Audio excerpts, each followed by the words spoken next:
Praise the Lord, hallelujah. परमेश्वर पिता को धन्यवाद देते हैं आज के दिन के लिए। एक बार फिर डेली ब्रेड में प्रभु ने उसकी आराधना स्तुति करने के लिए प्रभु ने हमें इकट्ठा करा है। इस डेली ब्रेड में परमेश्वर हमसे बातें कर रहे हैं, हमें सिखा रहे हैं, उसकी पवित्र आत्मा की अगुवाई हमें मिल रही है। हम प्रभु को धन्यवाद देते हैं। आइए हम आरंभिक प्रार्थना करेंगे, अपने स्वरों को झुकाएं और प्रभु से प्रार्थना करें कि परमेश्वर आज भी हमारी अगुवाई करें, उसका आत्मा हमारे बीच में जुम्बिश करे। दयालु परमेश्वर, बड़ी विनम्रता के साथ तेरे पास आते हैं, धन्यवाद देते हैं आज के दिन के लिए। खुदा परमेश्वर, तेरी उपस्थिति को पुकारते हैं, तू हमसे बोल और तू बातचीत कर प्रभु जी। डेली ब्रेड में परमेश्वर, तेरा वो वचन जो हमारे लिए है खुदा, वो हम तक आए तेरे दास के द्वारा। तो हमसे बातें करना पिता परमेश्वर, खुदा आराधना स्तुति में तू हमारी मदद करना। पवित्र आत्मा की उपस्थिति को मांगते हैं खुदा। खुदा यदि कोई बीमार है खुदा, तो इसी दौरान खुदा चंगा होने पाए प्रभु यीशु के नाम से। तेरी सामर्थ उनके जीवनों में काम करे, तेरा छुटकारा उनके जीवनों में काम करे पिता परमेश्वर। हर एक के घरों में तेरी सामर्थ को पुकारते हैं, पवित्र आत्मा की उपस्थिति को पुकारता हूँ पिता। धन्यवाद के साथ प्रार्थना प्रभु यीशु के नाम से मांगते हैं, आमीन,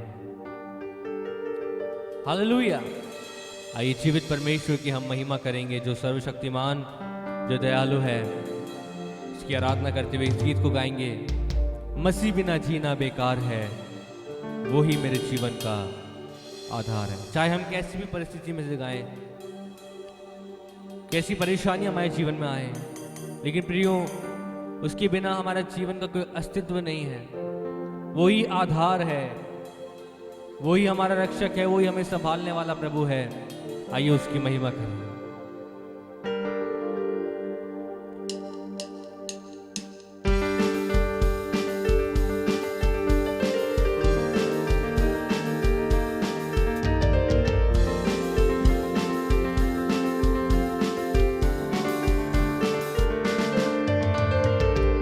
बिना जीना बेकार है, वो ही मेरे जीवन का आधार है। मसीह बिना जीना बेकार है, वो ही मेरे जीवन का आधार है। जीना मसीह है, मरना नफा है। जीना मसीह है, मरना नफा है। जीना मसीह है, मरना नफा है। ये जीवन तैयार है। मसीह बिना जीना बेकार है, वही मेरे जीवन का आधार है। मसीह बिना जीना बेकार है, वही मेरे जीवन का आधार है।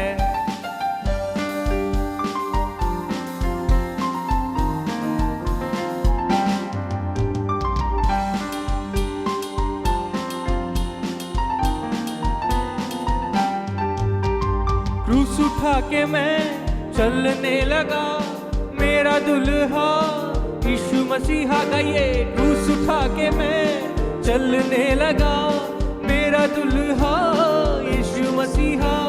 क्रूस उठा के चलना मेरा काम है, अंत में स्वर्ग में विश्राम है। क्रूस उठा के चलना मेरा काम है, अंत में स्वर्ग में विश्राम है। जीना मसीह है, मरना नफा है।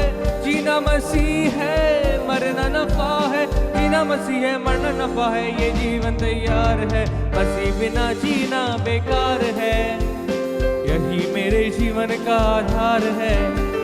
मसीह बिना जीना बेकार है, यही मेरे जीवन का आधार है।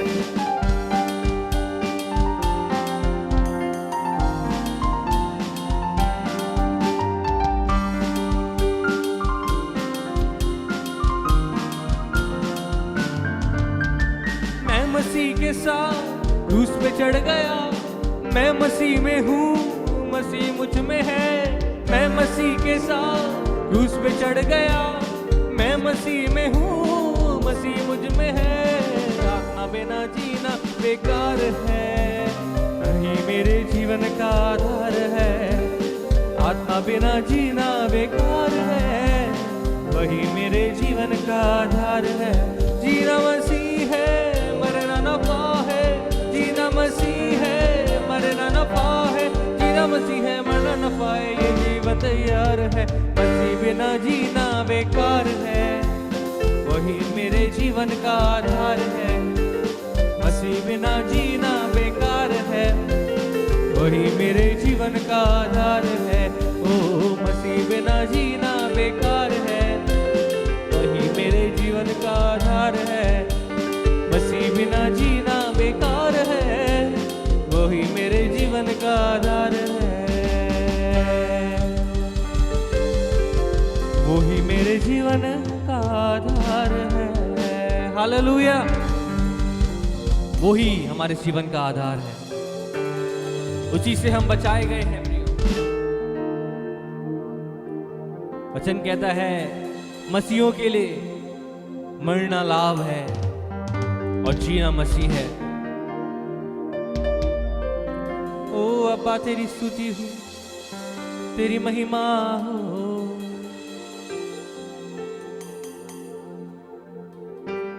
आइए अपनी आंखों को बंद करके उस परमेश्वर की ओर निहारें।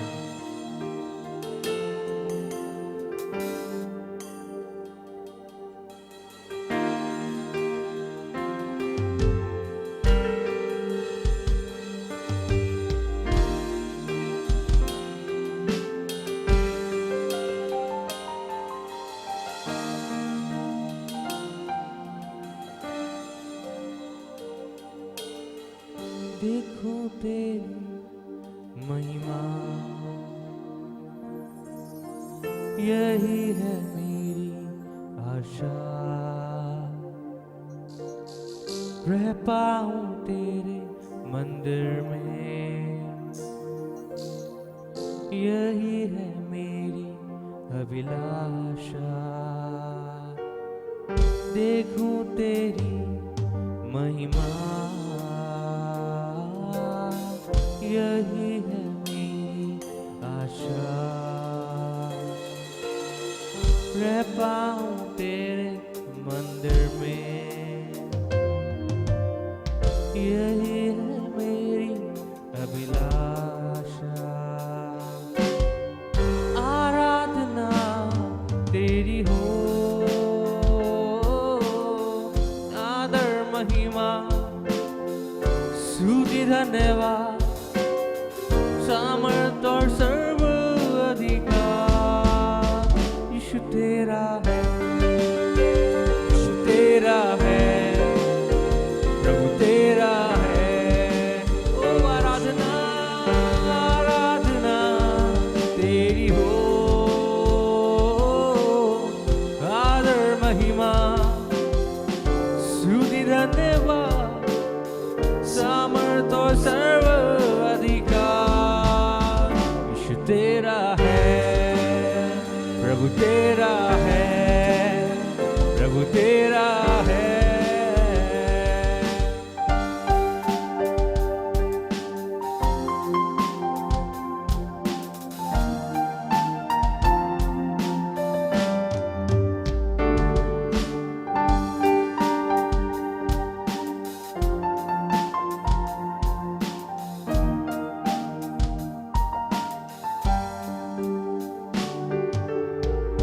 मैं योग्य नहीं आऊं तेरे पास, मुझको तू कर दे प्रभु सा।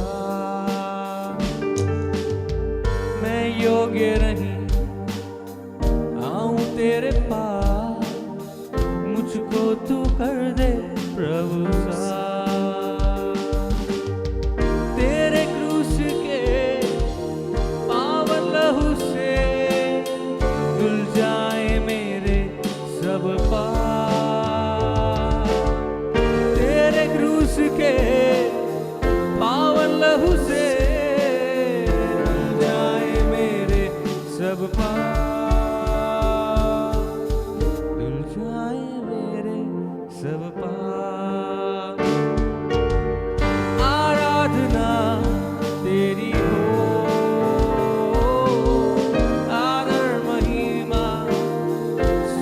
धन्यवाद सामर्थ और सर्व अधिकार यीशु तेरा है, प्रभु तेरा है, यीशु तेरा है। ओ आराधना तेरी हो, आदर महिमा स्तुति धन्यवाद सामर्थ यीशु तेरा है, प्रभु तेरा है, प्रभु तेरा, यीशु तेरा है, प्रभु तेरा है, यीशु तेरा है, प्रभु तेरा है। यस लॉर्ड, सच में सारी आदर, सारा महिमा और सारा गौरव तेरा है खुदा। तेरी आराधना हो पिता, तू योग्य है, तू योग्य है, योग्य है, प्रभु तेरा है, सब कुछ तेरा। आइए प्रभु के दास के द्वारा उसके जीवित कलाम को सुने, जो सामर्थ्य वचन हमारे लिए प्रभु ने रखा है, उस वचन को प्रभु के दास के द्वारा सुने।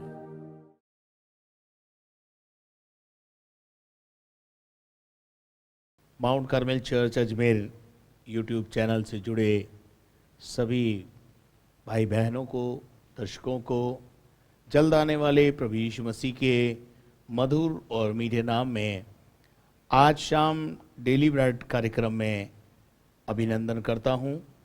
आशा करता हूं आप अच्छे होंगे और आप सुरक्षित, प्रभु ने आपको रखा है, कोविड-19 से भी आपको बचा के रखा।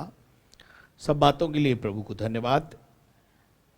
जैसा बाइबल में लिखा है कि उसने हमारे आंखों को आंसुओं से और हमारे पाँवों को ठोकर खाने से बचाया है। And he is the faithful God. वो परमेश्वर जो है वो विश्वास योग्य परमेश्वर है। सो प्रभु को धन्यवाद। तो आइए हम परमेश्वर के वचन की ओर चलें। अभी आपने बहुत एक अच्छी आराधना प्रभु को अर्पित की है और अब आपके हृदय परमेश्वर के वचन को सुनने के लिए तैयार है। मैं जानता हूं कि यदि आप में से बहुत सारे लोग कुछ नए होंगे और जो बातें मैं आपको बता रहा हूं तो शायद आपके समझ में नहीं आ रही होगी और शायद आपके पास ये प्रश्न भी होगा कि ये बातें आप हमें क्यों समझा रहे हैं। तो ये बातें मेरे अजीज़ों इसलिए समझा रहे हैं कि इस जगत में भरमाने वाले बहुत हैं। झूठे और सच्चे में अंतर करना हमारे लिए बड़ा कठिन है। एक बड़ी भीड़ है जो झूठ के पीछे भाग रही है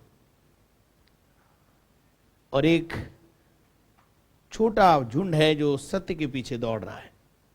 जो सत्य के पीछे चल रहे हैं वो सब दुखी हैं, सताए जा रहे हैं, परेशान करते हैं, क्योंकि ये बाइबल का ऐसा परमेश्वर कहता है कि सारा संसार जो है वो दुष्ट के वश में पड़ा हुआ है और इस संसार का हाकिम नहीं चाहता है कि आप सत्य के मार्ग पर चले। परंतु प्रभु यीशु मसीह ने अपने देह के दिनों में अपने चेलों को बड़ा मजबूत किया।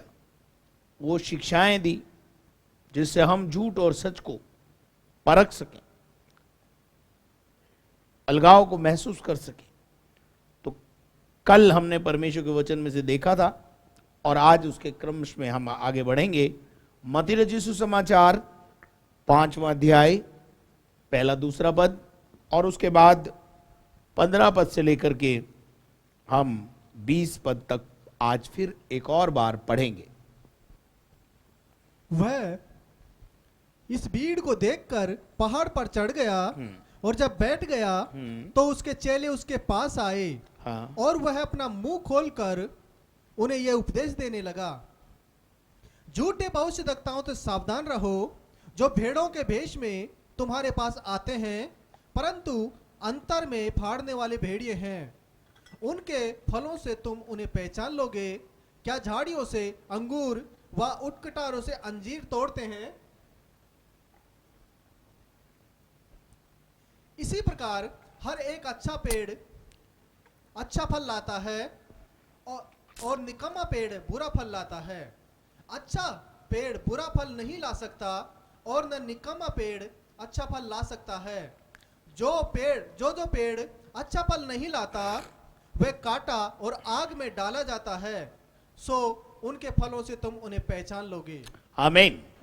तो कल परमेश्वर के इस वचन में से कुछ बातों को हमने देखा था और बात यह है कि यीशु मसीह ने अपने चेलों से कहा कि भाई झूठे भविष्यद्वक्ताओं से सावधान रहो, जो भेड़ों के वेश में तुम्हारे पास आते हैं, परंतु अंतर में, असलियत में, अंतर का मतलब है असलियत में वो भेड़ नहीं है, परंतु फाड़ डालने वाले भेड़िए हैं, जो घरों को बर्बाद कर देते हैं, सत्यानाश कर देते हैं, जिंदगियों को बर्बाद कर देते हैं। सो मेरे अजीजों, इस युग में उनको पहचानना, झूठे नबियों को और सच्चे नबियों को, पाखंडी बाबाओं को और असलियत में जो सचमुच में ईश्वर भगवान परमेश्वर की सेवा करते हैं, उनको पहचानना इस युग में बड़ा मुश्किल सा हो रहा है। तो जो नए लोग हैं उनको मैं बताना चाहता हूं कि हर एक धर्म में इस प्रकार के लोग पाए जाते हैं। केवल मसीही जगत में ऐसा है, ऐसा नहीं है, परंतु बहुत सारे बाबा, तांत्रिक, जो ईश्वर के नाम पर लोगों को अपना शिकार बनाते हैं, उनकी भलाई के लिए नहीं परंतु अपनी भलाई के लिए काम करते हैं। अब ऐसों में यीशु मसीह कह रहा है, झूठ और सच में तुम्हें अंतर करना होगा। और कल जैसा मैंने आपको बताया था, दो बातें आपको मैंने कल बताई थी। एक तो उनके बाहरी आचरणों से, उनके हाव भाव से, उनके पहनने ओढ़ने, उनके तौर तरीकों से, उनके एटीट्यूड से आप उनका पता लगा सकते हैं कि वो सचमुच में सच्चे भविष्यद्वक्ता हैं या नहीं। और एक बहुत अच्छा फॉर्मूला हमने कल देखा था कि उनकी कथनी और उनकी करनी में जब अंतर दिखाई दे तो समझ लेना यह असली बाबा नहीं है, ये केवल भ्रमित करने वाले लोग हैं। ये पेट के पुजारी हैं और पेट के लिए काम करते हैं, अपनी लालसाओं को, अपनी इच्छाओं को पूरा करने के लिए एक सबसे सुंदर तरीका उन्होंने अपना लिया। लेकिन दूसरा एक और बात हमने कल देखी थी, और वह है आंतरिक दशा। उनके अंदरूनी व्यवहार से आप उनको पहचान सकते हैं कि वो झूठे हैं या सच्चे हैं। तो दो बातें कल हमने देखी थी, और उसके बाद आज मैं आपको आगे लेके जाना चाहता हूं। तो अभी हमने 16 पद से लेकर 20 पद तक पढ़ा, तो मैं चाहूंगा 16 पद से अगर अपन पढ़ेंगे तो अपने को पता चलेगा कि हम उनको कैसे पहचाने। उनके फलों से तुम उन्हें पहचान लोगे। अब देखिए, मनुष्य के अंदर जो फल हैं, आपने आम के पेड़ पर फल लगते देखा, आपने अमरूद के पेड़ पे फल लगते हुए देखा, परंतु आदमी में फल लगेगा ऐसा आपने कभी नहीं देखा होगा। परंतु यीशु मसीह यहां पर उन नबियों के बारे में और उनके जीवन में फलों के बारे में बात कर रहे हैं। अगर आप बाइबल की गहराई में जाएंगे तो बाइबल में आत्मिक लोगों के लिए, आत्मिक जगत में काम करने वाले, आत्मिक जगत में रहने वालों के लिए आत्मिक फलों की बात की गई है। उन आत्मिक फलों का हमारे जीवन में होना बहुत जरूरी है। अगर वो आत्मिक फल हमारे जीवन में नहीं है तो वो आत्मिक फलों का हमारे जीवन में होना बहुत जरूरी है। तो मैं चाहूंगा कि हम इस समय गलतियों की पत्री 5वां अध्याय और उसके 22 पद को पहले थोड़ा सा पढ़ें। तो वहां पर कुछ फलों के बारे में लिखा है, और वो फल एक सच्चे नबी, एक सच्चे भविष्यद्वक्ता, एक सच्चा शिक्षक, एक सच्चा प्रचारक या एक सच्चा उपदेशक, एक सच्चे अगुवे पासबान लीडर्स में होना बहुत जरूरी है। वो फल कौन से हैं जिनसे हम सच और झूठ का अंतर कर पाएंगे, और वो मिलते हैं हमें गलतियों की पत्री 5 अध्याय और उसके 22 पद को। पर आत्मा का फल पर आत्मा का फल प्रेम, प्रेम, आनंद, आनंद, मेल, मेल, धीरज धीरज और कृपा कृपा और भलाई, और भलाई, विश्वास, विश्वास नम्रता और नम्रता, और संयम है। संयम है। ऐसे ऐसे कामों बस के ये जो फल के बारे में लिखा है ये 9 फल है, लेकिन ये 9 फल जरूर है। तो जैसे हम देखते हैं कि एक व्यक्ति में, एक पेड़ में एक टाइम पर एक ही फल लग सकता है, लेकिन प्रभु यीशु मसीह हम जो आत्मिक बेटे और बेटियां हैं उसके, हम जो उसके आत्मिक लीडर हैं, आध्यात्मिक जगत में हैं, उस व्यक्ति के अंदर एक ही व्यक्ति में ये 9 प्रकार के फलों को प्रकट करना चाहते हैं। ये 9 के 9 फल अगर एक व्यक्ति में पाए जाते हैं तो ये आत्मा के फल हैं, यानी आत्मिक फल हैं। यानी एक आत्मिक व्यक्ति के अंदर इन फलों को जब आप देखो, इन फलों का समावेश देखो, एक व्यक्ति को आप प्रेम से भरा हुआ देखो, एक व्यक्ति को आनंद और मेल और धीरज से, कृपा, भलाई और विश्वास और नम्रता और संयम से, इन चीजों को जब आप उनके जीवन में देखो तो समझ लेना ये व्यक्ति सच्चाई का पुजारी है, सच्चे का साथ देने वाला है और सच्चा भविष्य रखता है। लेकिन अगर इन फलों के विपरीत कुछ बातें जो एक संसारिक और शारीरिक व्यक्ति में होती हैं, वो जब उनके जीवन में देखो तो समझ लेना ये शारीरिक पेड़ है और ये आत्मिक पेड़ है। ये संसारिक पेड़ है, इसका नाता अभी भी संसार से है और इसका नाता अभी आत्मिक जगत में है। तो आपको वो भी बताना बहुत जरूरी है कि जिनके अंदर आप इन चीजों को देखें, जो मैं आप पढ़ के बताना चाहता हूं। पढ़ेंगे हम गलतियों की पत्री 5 अध्याय 16 पद से। पर मैं कहता हूं आत्मा के अनुसार चलो, आत्मा के अनुसार चलो तो तुम शरीर की लालसा किसी रीति से पूरी न करोगे। पहली बात पौलुस कहता है, अगर उन्हें पहचानना है जो सचमुच में प्रभु में, जो सचमुच में सत्य पर हैं और सच्चे भविष्यद्वक्ता, नबी, उपदेशक हैं, तो वो कभी भी शारीरिक लालसाओं के पीछे दौड़ने वाले नहीं होंगे। शारीरिक इच्छाओं को पूरा करने में उनका ज्यादा ध्यान, रुचि नहीं होगी। आगे बढ़े। क्योंकि शरीर आत्मा के विरोध में है, शरीर आत्मा के विरोध में और आत्मा शरीर के विरोध में लालसा करता है, और ये एक दूसरे के विरोधी ये दोनों एक दूसरे के विरोधी हैं। एक साथ ये सब चीजें नहीं रह सकती। या तो आत्मा के फल या संसारिक व्यक्ति जो शरीर के अनुसार अपने जीवन को काटता है, व्यतीत करता है, वो अलग ही दिखाई देगा। दोनों अलग दिखाई देंगे आपको। आगे बढ़िए। इसलिए कि जो तुम करना चाहते हो वह न करने पाओ। आगे। और यदि तुम आत्मा के चलाए चलते हो तो व्यवस्था के अधीन न रहे। आगे। शरीर के काम तो प्रकट है। अब देखिए, शारीरिक व्यक्ति, झूठा व्यक्ति, झूठा नबी, झूठा व्यक्ति, झूठा भविष्यद्वक्ता, झूठा बाबा, बाबी, जो भी है। भारत में तो बाबा बाबियों की कमी नहीं।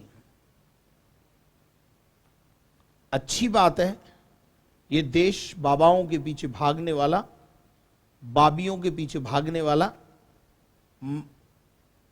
भक्तों के पीछे चलने वाला देश है, भक्ति में रुचि रखने वाला देश है। पर जितना ये देश भक्ति में रुचि रखता है, उतने ही आडंबर करने वाले बाबा, उपदेशक हर धर्म में आपको मिल जाएंगे। मैं किसी विशेष धर्म के पीछे बीच के लिए कटाक्ष नहीं कर रहा हूं, लेकिन भारत की स्थिति आपको पता है, और विशेष तौर से मसीही जगत के लिए मैं बोलना चाहता हूं कि आपको सत्य और असत्य में, आपको सच और झूठे भविष्यद्वक्ताओं में अंतर करना होगा। जिसके पास शरीर के काम, शारीरिक लालसाएं, अर्थात अब सुनिए यहां एक लंबी लिस्ट पौलुस बोल रहा है। नंबर 1 व्यभिचार, व्यभिचार, उसके बाद गंदे काम, गंदे काम। लुचपन, अभी गंदे काम में क्या है? बहुत सारे गंदे काम हैं। गंदे काम का मतलब समझ लीजिए जो गलत काम है। सिंफुल नेचर, इंग्लिश में बहुत अच्छा लिखा है, सिंफुल नेचर, पाप करने का स्वभाव, गलत काम करने का स्वभाव यदि हमारे जीवन में पाया जाता है तो मेरे अजीजों, ये बहुत स्पष्ट रूप से बात है कि वो व्यक्ति परमेश्वर का तो हो ही नहीं सकता। अगर वो बाइबल उठा के घूम रहा है या परमेश्वर के नाम पर कुछ बातें कर रहा है तो वो एक झूठा नबी है। गंदे काम, लुचपन, आगे पढ़िए। मूर्ति पूजा, मूर्ति पूजा, टोना, टोना, बैर, बैर, झगड़ा, झगड़ा, ईर्ष्या, ईर्ष्या, क्रोध, क्रोध, विरोध, विरोध, फूट, फूट, विधर्म, विधर्म, ढा, डाह, मतवालापन मतवालापन, लीला पीना क्रीड़ा, खाना, लीला क्रीड़ा। और इनके जैसे हाँ। और काम हैं। बहुत सारे ऐसे काम हैं जिनकी ब्रांचें भी बहुत है, और ऐसे ऐसे काम करने वालों के विषय में पौलुस कहता है, मैं तुमको पहले ही कह देता हूं, जैसा पहले भी कह चुका हूं, कि ऐसे ऐसे काम करने वाले परमेश्वर के ऐसे राज्य कामों में से या ऐसे फलों से लदे हुए व्यक्ति कभी भी परमेश्वर के राज्य में वारिस नहीं होंगे। स्वर्ग के राज्य के वारिस होने की बात छोड़ दीजिए आप, अभी ये परमेश्वर का राज्य है, उनमें उनका कोई वारिसाना हक नहीं है। वो भले ही कितना आडंबर करें, दिखावा करें, हमें उनके फलों से उनको पहचानना होगा। मेरे अजीजों, मत्ती रचित सुसमाचार 23 अध्याय उसके 1 पद से लेकर के अगर 24 पद तक आप पढ़ेंगे तो वहां पर हमने कल भी पढ़ा था कि यीशु मसीह ने वो वहां पर कपटी शास्त्री और फरीसियों की और उनके कामों की एक बड़ी लंबी चौड़ी लिस्ट दी है। आपको उन लिस्ट को पढ़ना है ताकि आप झूठे नबियों को पहचान सकें।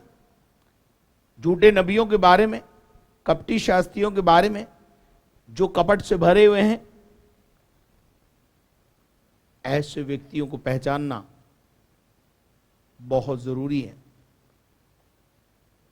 मेरे अजीजों, 2 कोरिन्थियों 11वां अध्याय और उसके 13 पद से 15 पद तक अपन पढ़ें तो अपने को वहां मालूम पड़ेगा कि परमेश्वर का वचन क्या कहता। पढ़ी 2 कोरिन्थियों 11 का 13।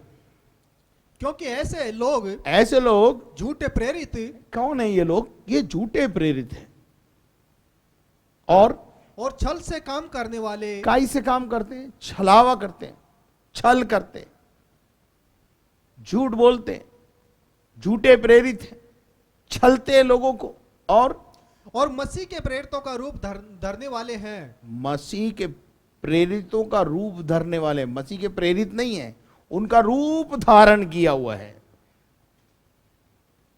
हालेलुया, प्रेज द लॉर्ड बोलकर घरों में घुस जाते हैं और घरों के घर को बर्बाद कर देते हैं, उनको कलीसियाओं से बरगिश्ता कर देते हैं, उनको ईमान से बरगिश्ता कर देते हैं, केवल और केवल और केवल अपने लाभ के लिए। मुझे एक बात बताइए, कोई व्यक्ति अगर किसी कलीसिया का भाग है तो उसको, वो सही अगर कलीसिया में जा रहा है, सही अगवा उसे मिला हुआ है, तो क्या जरूरत है उसको अपनी कलीसिया में शामिल करने की? कहां जरूरत पड़ रही है आपको? छलते हैं लोगों को, वो तुम्हें ठीक नहीं सिखाता, वो तुम्हें ठीक नहीं बताता। मेरे अजीजों, मैं तो कभी किसी पासबान के लिए गलत नहीं बोलता हूं, मैं हमेशा एक ही बात बोलता हूं, अगर आप अपने अगुवे के पास जाते हैं वहीं जाइए, वहीं पर शिक्षा प्राप्त कीजिए। दो गुरुओं के बीच में मत फंसिए, दो उपदेशकों के बीच में मत फंसिए, ज्यादा उपदेशक मत बटोरिए। और जिन लोगों ने ज्यादा उपदेशक बटोरे वो बरगिश्ता हो गए, वो आज कहीं के नहीं है, दीन के ना दुनिया के, वो ना खुदा के रहे ना दुनिया के रहे। बहुत बुरा हालात है। और यीशु परमेश्वर का वचन पौलुस यहां पर कहता है 2 कुरिन्थियों 11वां अध्याय उसके 13 पद में कि वो झूठे नबियों का रूप धारण करते हैं, छल से काम करने वाले मसीह के प्रेरितों का रूप धारण करके, हालेलुया प्रेज द लॉर्ड बोलते हुए आपके घरों में आकर आपकी जिंदगियों को बर्बाद कर देते हैं। चलिए 14 पद में क्या लिखा है? और कुछ अचंभे की बात नहीं, इसमें कोई अचंभे की बात नहीं है, क्योंकि शैतान आप भी ज्योतिर्मय स्वर्ग रूप दूत का रूप अब धारण पौलुस करता है। कहते हैं कि इसमें अचंभा करने की जरूरत नहीं है, वो शैतान के फर्जंद हैं, और शैतान तो खुद भी जो है वो स्वर्गदूत का रूप धारण कर लेता है, समय पर वो स्वर्गदूत बन जाता है, ज्योतिर्मय स्वर्गदूत का सा रूप धारण कर लेता है।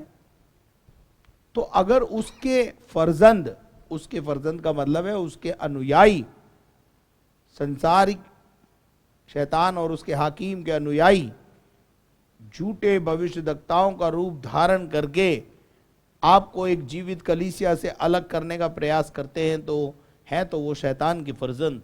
हमें उनके फलों से, उनकी बातचीत से, उनकी मनसा को समझना चाहिए। उसके बाद 15 पद में बहुत अच्छी तरह से पौलुस कहता है, सो यदि उसके सेवक भी धर्म के सेवकों का सा रूप धारण धर्म के सेवकों का सा रूप धारण करते हैं। देखिए यहां पर बिल्कुल क्लियर कर दिया पौलुस, है नहीं वो, उनको ना तो धर्म से कोई लेना देना है, लेकिन धर्म के सेवक बनकर उनको अपनी जिंदगी काटनी है, अपनी जिंदगी गुजारनी है। धर्म के सेवकों का सा रूप धारण करके तो कुछ भी बात नहीं, इसमें कोई बड़ी बात नहीं, कोई बड़ी बात नहीं है, परंतु उनका अंत उनके कामों के अनुसार होगा। उनके कामों के अनुसार होगा। उनके कामों से आप उन्हें पहचान लेंगे, उनके एमाल, उनकी बातें, उनका व्यवहार, आंतरिक व्यवहार और उनके बाहरी जो फल हैं उनसे आपको उनको पहचानना है। फलों से उनका निर्णय होता है। ईंट का जवाब पत्थर से नहीं देते, गाली खा के गाली नहीं देते, आग बरसा दूंगा ऐसा नहीं बोलते।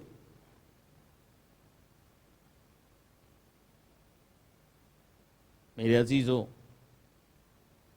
एक धर्म का जो सेवक होता है खुद दुख उठा लेता है, खुद बेइज्जत हो लेता है, परंतु दूसरे की बेइज्जती करने में रुचि नहीं रखता।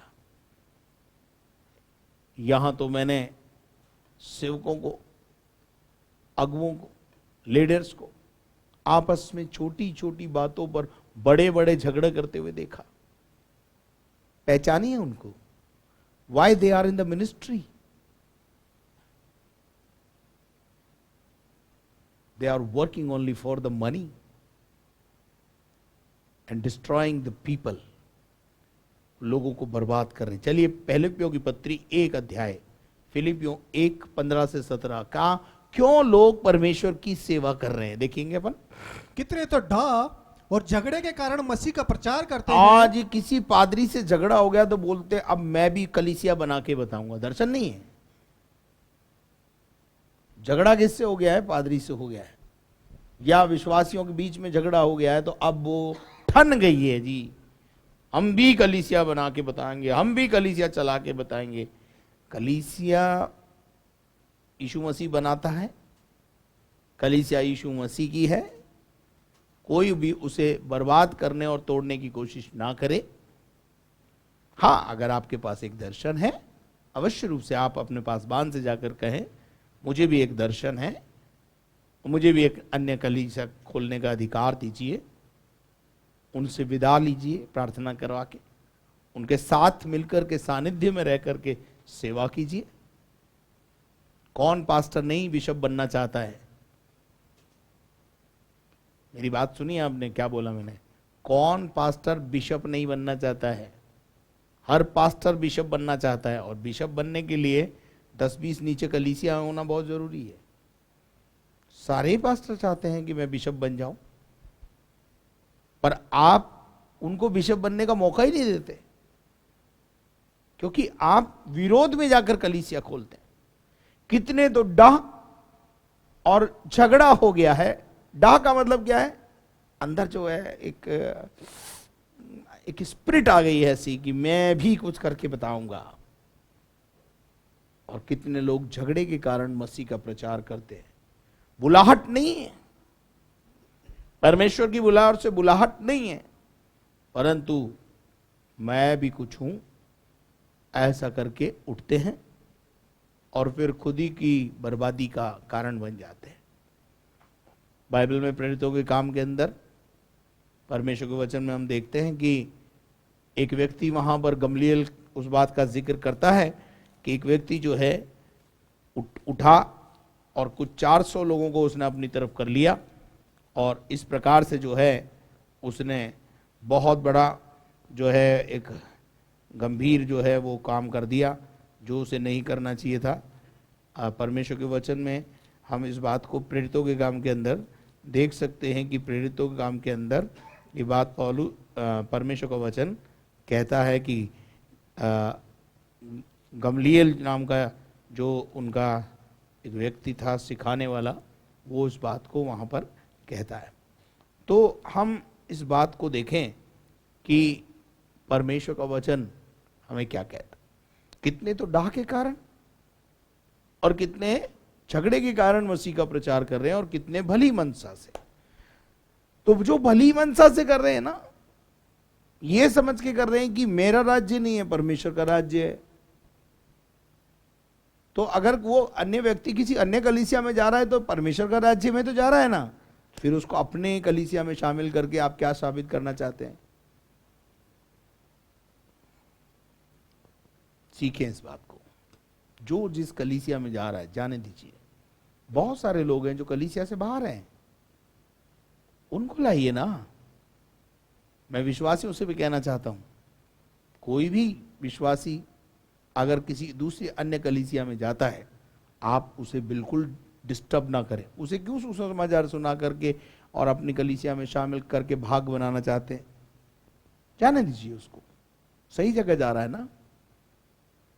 परंतु हां, झूठे नबियों के शिकार हुए हुए लोगों को तो बचाना है। चलिए अपन 16 पद को भी पढ़ें। एक तो ये जानकर कि मैं सुसमाचार के लिए उत्तर देने को ठहराया गया हूँ, प्रेम से प्रचार करते हैं। कुछ तो प्रेम से प्रचार करते हैं, कुछ अपॉइंटेड बाय गॉड हैं, गॉस्पल के लिए निकले हैं और सच्चाई और ईमानदारी से प्रभु की सेवा कर रहे हैं। तो मेरे अजीजों, 17 पद भी पढ़ दीजिए ब्रदर इसका। और कई एक तो सीधाई से नहीं, सीधाई से नहीं पर विरोध से मसीह की कथा सुनाते हैं। विरोध से मसीह की कथा सुनाते हैं।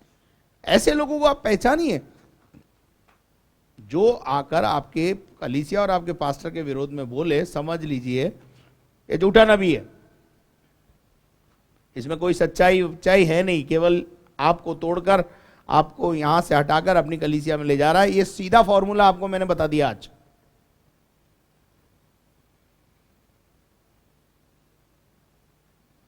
कई तो सिधाई से नहीं पर विरोध में मसीह की कथा सुनाते हैं, यह समझकर कि मेरी कैद के लिए क्लेश को क्या करें, उत्पन्न करें, मेरे लिए क्लेश उत्पन्न करें।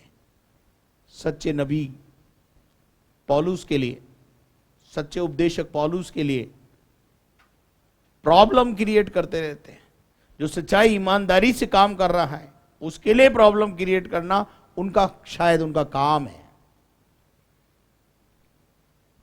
मेरे अजीजों, जब तक एक पासबान यहां से स्वतंत्र नहीं होगा, वो अच्छी बॉल डिलीवर नहीं कर पाएगा, अच्छी बातों को डिलीवर नहीं कर पाएगा। जब एक क्रिकेटर यहां से फ्री होता है तब वो दिल और जान से खेलता है, डिलीवरी करता है, दिल और जान से जो है खेल के मैदान में अपना प्रदर्शन करता है। तो एक पासबान को, एक लीडर को यहां से फ्री रखेंगे, तब आप देखेंगे कि संडे को अच्छी गिजा आपको मिलेगी। लेकिन अगर आप पासबान को अपने टॉर्चर करते रहेंगे, और शैतान का काम है कि किसी भी रीति से पास्टर को टॉर्चर करे, झूठे नबियों के द्वारा कलीसिया में उखाल पछाल करता रहे, कलीसिया के विश्वासियों को इधर से उधर तितर बितर करता रहे, और ऐसा करके पास्टर के माइंड को डिस्टर्ब करे, और इस प्रकार से एक अच्छी गिजा खुदा की तरफ से जो आने वाली थी उसको रोके। Because we are only instrument of God. तो हम देख रहे हैं कि यहां पर पौलुस इस बात को बोलता है। चलिए 3 अध्याय के 3 पद को भी पढ़ दे। 3 अध्याय के 3 पद को। क्योंकि खतना वाले तो हम ही हैं, हाँ। जो परमेश्वर के आत्मा की अगुवाई में उपासना करते हैं। हाँ, खतना वाले तो हम ही हैं और परमेश्वर की आत्मा की अगुवाई में उपासना करते हैं, और मसीह यीशु पर घमंड करते हैं। मसीह यीशु पर क्या करते हैं? घमंड करते हैं, और शरीर पर भरोसा नहीं रखते। और हम शरीर पर भरोसा नहीं रखते। 17 से 19 भी पढ़े इसी का। हे भाइयों, तुम सब मिलकर मेरी सी चाल चलो और उन्हें पहचान रखो, हाँ। जो इस रीति पर चलते हैं, हाँ। जिसका उदाहरण तुम हम में पाते हो। तुम देखिए यहां पर 17 पद में क्या लिखा है? हे भाइयों, तुम सब मिलकर मेरी सी चाल चलो। पौलुस क्या कहता है? यू फॉलो मी, और उन्हें पहचान रखो जो इस रीति पर चलते हैं, जिसका उदाहरण तुम हमारे अंदर पाते हो। पौलुस की जो चाल है, उस चाल में वो इतना आगे बढ़ा कि अंत में वो एक बात कह पाया, तुम मेरी सी चाल चलो, क्योंकि मैं मसीह की सी चाल चलता हूं, मैं मसीह के फुटप्रिंट पर चलता हूं।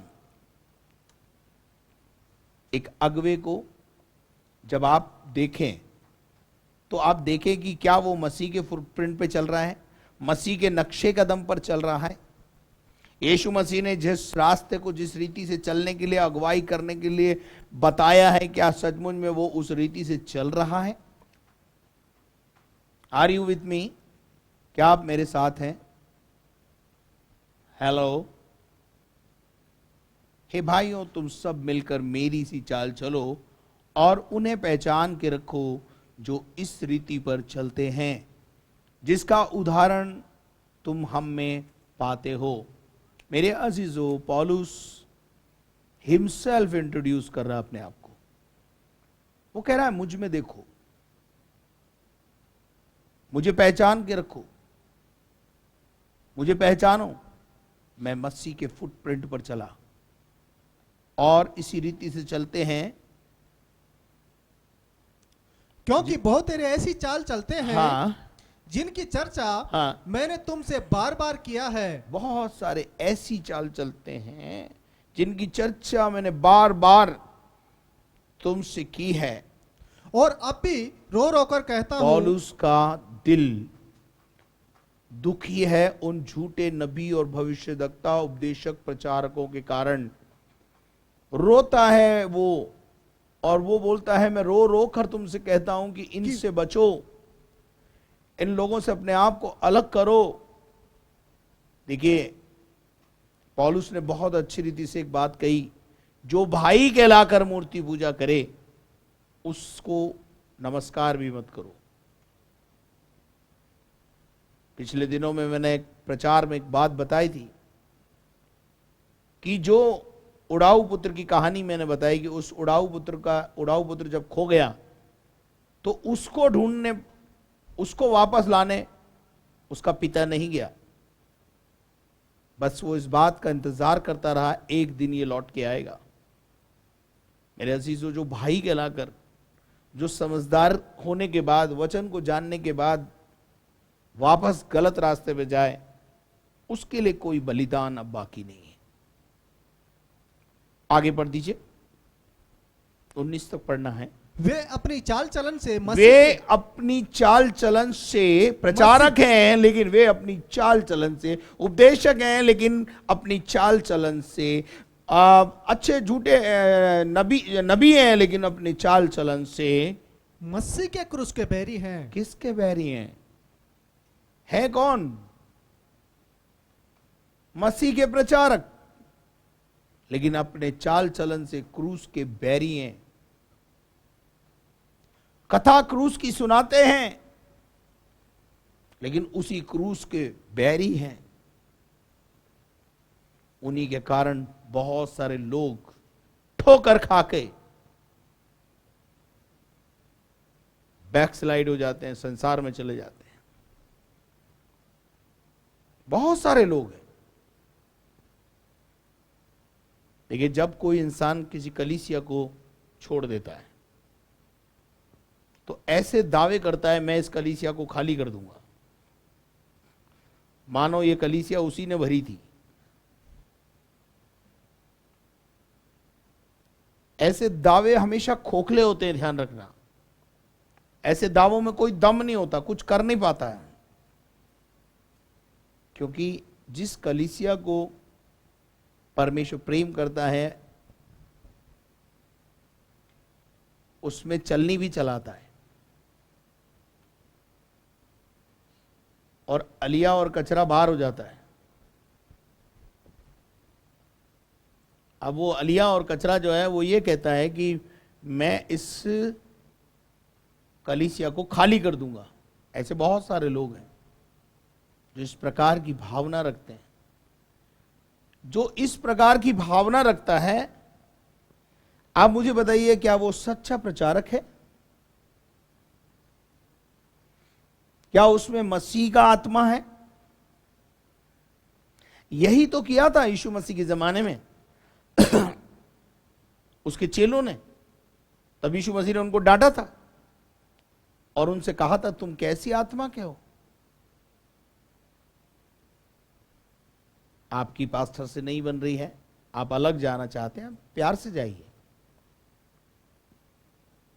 जिस कलीसिया ने आपको आत्मिक जन्म दिया, उस घर की बर्बादी के लिए आप बातें बोलते हैं। तो फिर आप झूठे नबियों की कंडीशन में खड़े हुए हैं, उस कैटेगरी में खड़े हुए हैं। और ऐसे लोग कुछ भी हासिल नहीं कर पाते।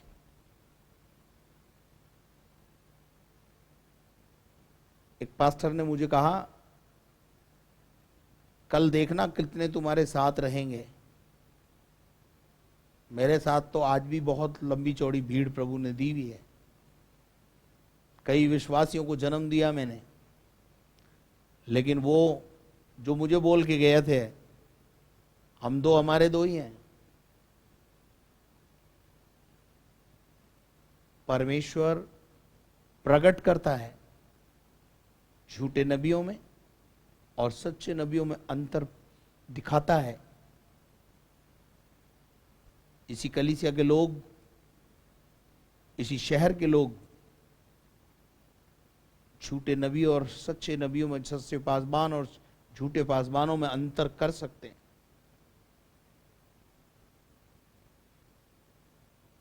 उनका अंत विनाश है, उनका ईश्वर पेट है। वे लज्जा की बातों पर घमंड करते हैं और पृथ्वी की वस्तुओं पर मन लगाते हैं।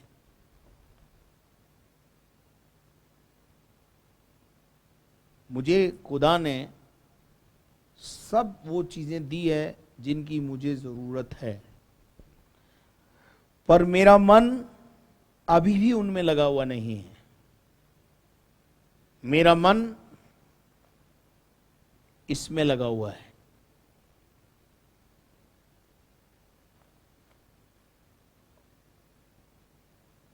ऊपर भवन निर्माण का कार्य चल रहा है। मैं एक बात जानता हूं, भवन जिसका है वही उसे बना रहा है। जो बनाने वाले हैं उनसे भी खुदा ही बात करेगा, क्योंकि भवन किसका है? परमेश्वर का। परमेश्वर के लोगों के लिए बन रहा है। परमेश्वर जाने, उसका काम जाने। मेरा मन अभी भी इन चीजों में नहीं लगता। मेरा मन अभी भी लगता है कि मैं बस खुदा के साथ थोड़ा समय बिता लूं। इस प्रकार से हम झूठे और सच्चे नबियों में अंतर करना सीखें। आज हमने देखा उनके कार्य में उत्पन्न उनके फलों के द्वारा हम सच्चे और झूठे नबियों में अंतर करना सीखें। आशा करता हूं आपको ये बातें समझ में आई होंगी। जो अंदर कुछ हैं बाहर कुछ हैं, कपट से भरे हुए हैं, जिनकी कथनी और करनी में अंतर है, जिनके जीवन में आत्मा के फल आपको कहीं दिखाई नहीं देते। प्रेम, गलतियों 5:22 निकालेंगे और उसको देखेंगे हम। वो फल, आत्मा का फल प्रेम है। एक अगुवे में प्रेम बहना चाहिए। आनंद, हमेशा आनंद से भरा हुआ होना चाहिए। मेल मिलाप का जीवन होना चाहिए। धीरज होना चाहिए। कृपा करने वाला, भलाई करने वाला, भलाई के लिए हमेशा तत्पर रहने वाला, विश्वास योग्य, नम्रता और संयम से भरा हुआ होना चाहिए। और ऐसे काम करने वाले, ऐसे फलों से जो लदा हुआ व्यक्ति है, उसका आप बाल भी बांका नहीं कर सकते हो। परंतु जो बातें अभी हमने और देखी थी, पियक्कड़, मतवालापन, एक बड़ी लीला क्रीड़ा, एक बड़ी लिस्ट वहां देखी, जिनमें वो चीजें होती हैं, उनका बाल क्या बांका हुआ, वो पूरे बांके हुए पड़े हैं। कई तो जेल खानों में पड़े हैं।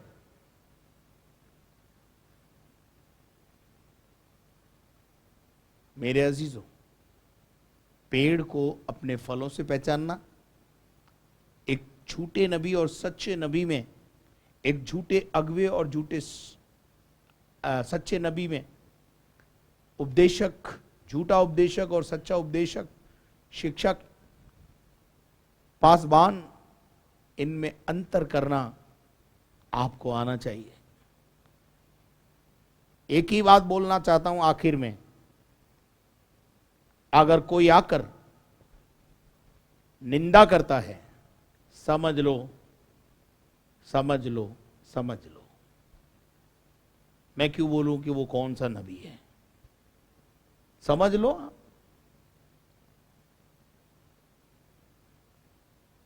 मैं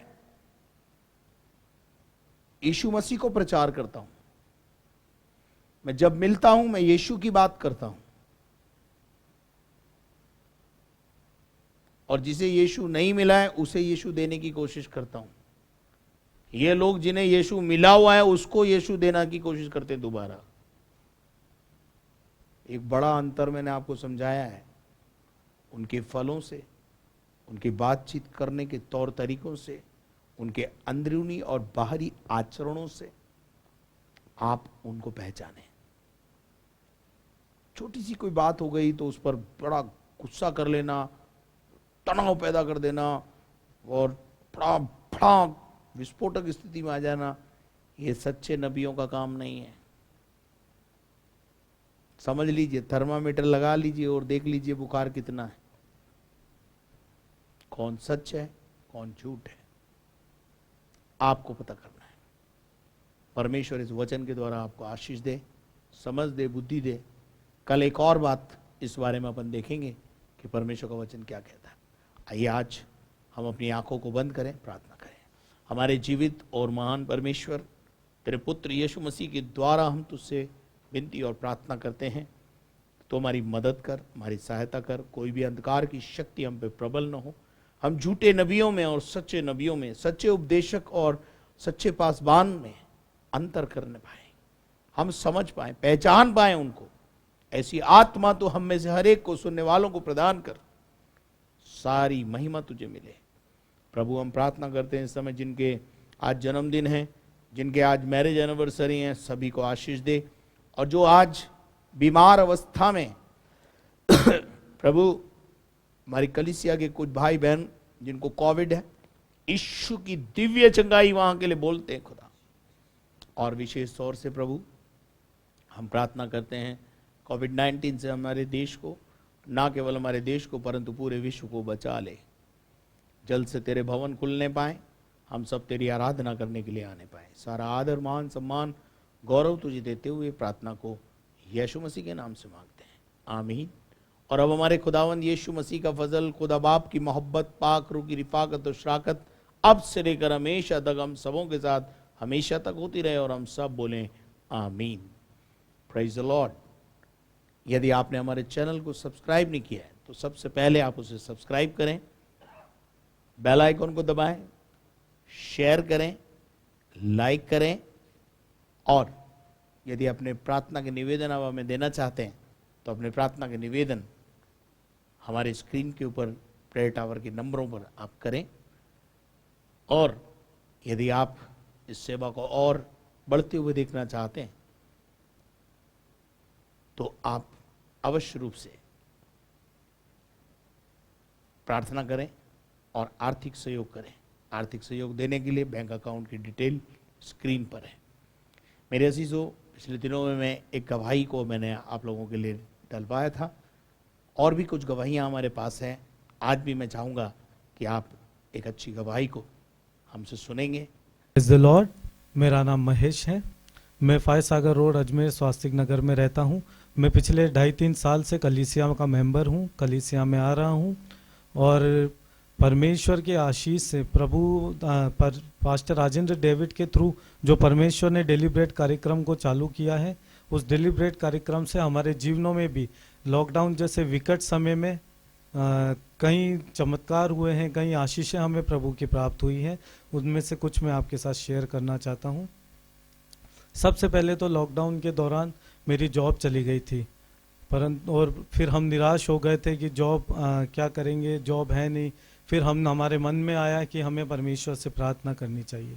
फिर हमने परमेश्वर से प्रार्थना की, डेली ब्रेड डेली देखते थे।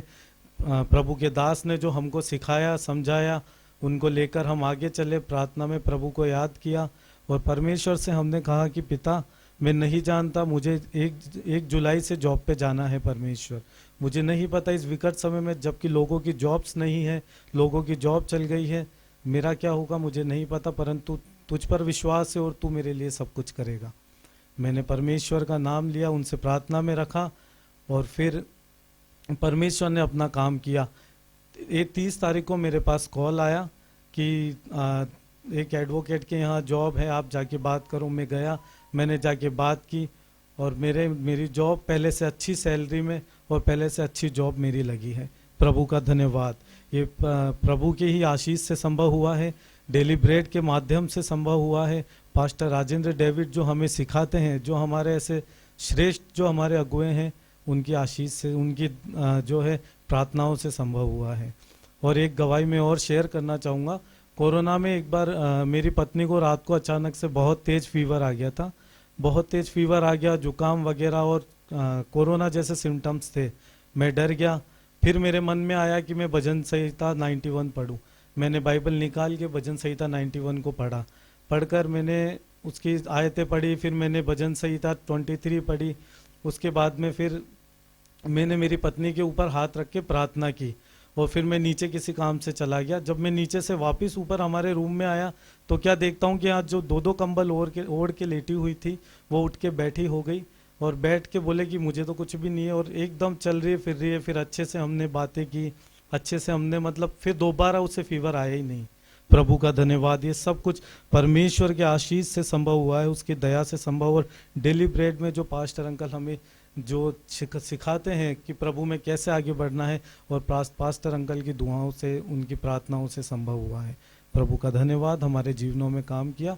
आप सब लोग भी, आपके जीवन में भी गवाहियाँ बनती हैं तो उसे ज़रूर शेयर करें, ज़रूर पास्टर अंकल को बताएं और शेयर करके अपनी गवाहियों को प्रभु की महिमा के लिए आगे बढ़ें। आप सबसे बस यही प्रार्थना है कि परमेश्वर के भरोसा रखकर परमेश्वर में आगे बढ़ते चले जाएं। परमेश्वर काम करेगा। परमेश्वर ने कहा है कि वो हम उस पर भरोसा रखेंगे और वो हमें संभालेगा, वो हमें कभी हानि नहीं होने देगा, वो घोर अंधकार से भरी तराइयों में से भी हमें लेकर चलेगा। इसलिए परमेश्वर महान है। प्रभु का धन्यवाद। प्रभु हमें अपने पंखों की आड़ में ले लेता है और सुरक्षित रखता है। Praise the Lord. Daily bread के लिए कार्यक्रम में आपके पास अगर कोई ऐसी गवाहियां हैं आपके जीवन परिवर्तन की, जो डेली ब्रेड कार्यक्रम से आपको बड़ी शांति मिली, वचन से, किसी के उस बात से, तो आप अपने घर में वीडियो बनवाकर आप हम तक भेजें। हम आपकी गवाही को प्रभु की महिमा के लिए प्रदर्शित करेंगे। Thank you very much and may God bless you. कल शाम को 6 बजे फिर आपके साथ मुलाकात करेंगे। तब तक के लिए घर में रहें, सुरक्षित रहें।